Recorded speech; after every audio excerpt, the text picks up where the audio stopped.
અત્યારે મિત્રો આપણે છે સાણા વાક્યની જગ્યામાં ને એમ કહેવાય કે જ્યારે ભીમને અહીંયા રહેતા ને ત્યારે આ સભા ભરવામાં આવતી. તો હું તમને સંપૂર્ણ સભા કેવી રીતની ભરાતી હું તમને દેખાડું. તો આ મિત્રો તમે સંપૂર્ણ જોવો છો ને આ જગ્યા છે ને અહીંયા સભા ભરવામાં આવતી ને ભાઈ વિશાળ કાયમાં એમ કહેવાય ગુફા બનાવવામાં આવી છે. જોઈ શકો છો તો આવી રીતની ગુફા છે ભાઈ, વિશાળ છે ગુફા એકદમ. એમ કહેવાય કે કઈડી મોટી સભા ભરવા માટે તો ભાઈ વિશાળ એમ કહેવાય જગ્યા જોવે. અને ભાઈ ગુફા કેવી રીતે બનાવેલી છે એ તમે જોઈ શકો છો, કેવડી મોટી છે. તો ભાઈ આ તમે જુઓ તો ખરા કઈડી મોટી એમ કહેવાય કે સભા અહીંયા ભરાતી જ્યારે ભીમ નહીં રહેતા ત્યારે. તો આ તમે જોઈ શકો છો કેવી રીતનું સરસ મજાનું એમ કહેવાય કે છે. અને આ ભાઈ ભીમની શક્તિશાળી કહેવાય છે, જેથી કરીને આ ભાઈ એમ કહેવાય કે એડી મોટી ગુફા બનાવવી.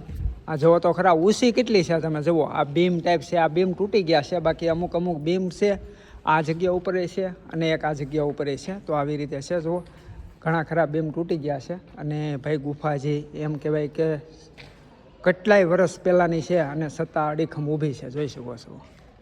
તો ખાસ કરીને આવા નવા વિડીયો જોવા માટે ખાસ કરીને પેજને ફોલો કરી લેજો અને સબસ્ક્રાઈબ કરી લેજો ન કર્યું હોય તો.